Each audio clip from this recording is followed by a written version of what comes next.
کہ غلامی میں روزبہ سخت محنت کرتے، خاص طور پر کھجور کے باغات میں۔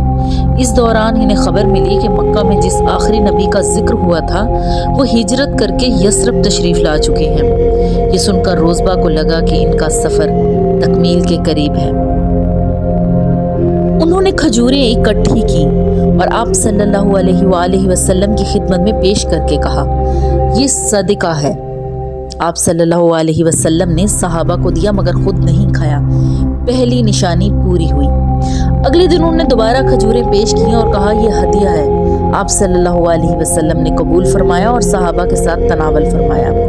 دوسری نشانی بھی پوری ہوئی۔ ایک موقع پر روزبہ رسول اللہ صلی اللہ علیہ وسلم کے پیچھے بیٹھے تھے اور اس انتظار میں تھے کہ کب اپنی چادر آپ ہٹائیں۔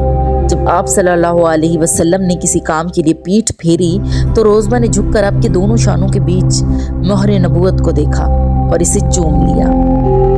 جب تینوں نشانیاں پوری ہوتے ہوئے اپنی آنکھوں سے دیکھ لیا تو روزبہ سجدے میں گر گئے اور ان کا دل گواہی دے اٹھا، اشہد ان لا الہ الا اللہ و اشہد ان محمدًا عبدہ و رسولہ۔ اسی وقت سے روزبہ اب سلمان فارسی بن گئے۔ حق کی تلاش کا سفر مکمل ہوا۔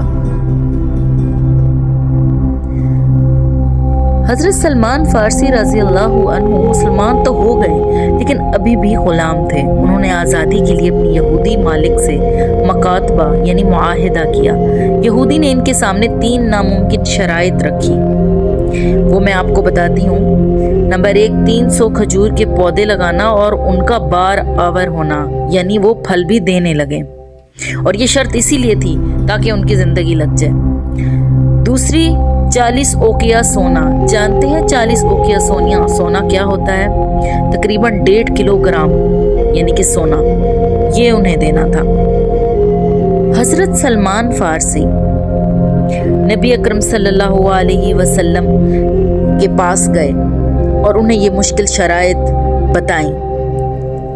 نبی اکرم صلی اللہ علیہ وسلم نے ان سے کھجوروں کے پودوں کو جمع کرنے کا کہا اور صحابہ کرام سے بھی فرمایا کہ اپنے بھائی کی مدد کرو۔ سب صحابہ جن سے ہو سکا 2-2 3-3 کھجوروں کے پودے لائے۔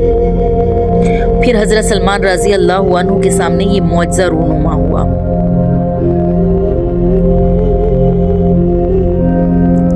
نبی کریم صلی اللہ علیہ وسلم نے حضرت سلمان فارسی کو کہا کہ تم زمین سیدھی کرو اور کھجوروں کے پودے میرے لیے چھوڑ دینا۔ نبی اکرم صلی اللہ علیہ وسلم نے اپنے دستے مبارک سے وہ 300 کھجور کے پودے اپنے ہاتھ سے لگائے، سوائے ایک پودے کے جو حضرت عمر رضی اللہ عنہ سے لگنے میں غلطی ہوئی۔ باقی تمام پودے اللہ کے حکم سے فوراً پھل دینے لگے۔ رہے سونے کی ادائیگی تو ایک غزوہ میں آپ صلی اللہ علیہ وسلم کو ایک مرغی کے انڈے کے برابر سونا ملا۔ آپ نے یہ سونا حضرت سلمان کو دیا، جنہوں نے اسے حضرت علی رضی اللہ عنہ کی مدد سے پیس کر یہودی کو تول کر برابر دے دیا اور آزادی حاصل کر لی۔ جی، یہی وہ باغ ہے، مبارک باغ، جو آپ دیکھ رہے ہیں اس وقت، جہاں یہ معجزہ رونما ہوا اور آج بئر الفقیر یا بئر سلمان کے نام سے بھی جانا جاتا ہے۔ یہ اس بات کی زندہ نشانی ہے کہ اللہ اور اس کے رسول کی مدد ہر مشکل کو آسان کر دیتی ہے۔ حضرت سلمان فارسی رضی اللہ عنہ نے حق کے لیے اپنا گھر، خاندان، دولت اور اپنا وطن سب کچھ قربان کر دیا۔ ان کے اخلاص اور جستجو کا نتیجہ یہ نکلا کہ غزوہ خندق کے موقع پر رسول اللہ صلی اللہ علیہ وسلم نے، معلوم ہے انہیں کیا فرمایا؟ سلمان منا اہل البیت، سلمان ہم اہل بیت میں سے ہیں۔ اللہ اکبر! یہ وہ بہت عظیم مقام ہے جو کسی غیر عرب کو آج تک عطا نہیں ہوا۔ اور پھر دیکھیے، اللہ رب العزت نے بھی حضرت سلمان کی صدق دل کی اس طویل جستجو کا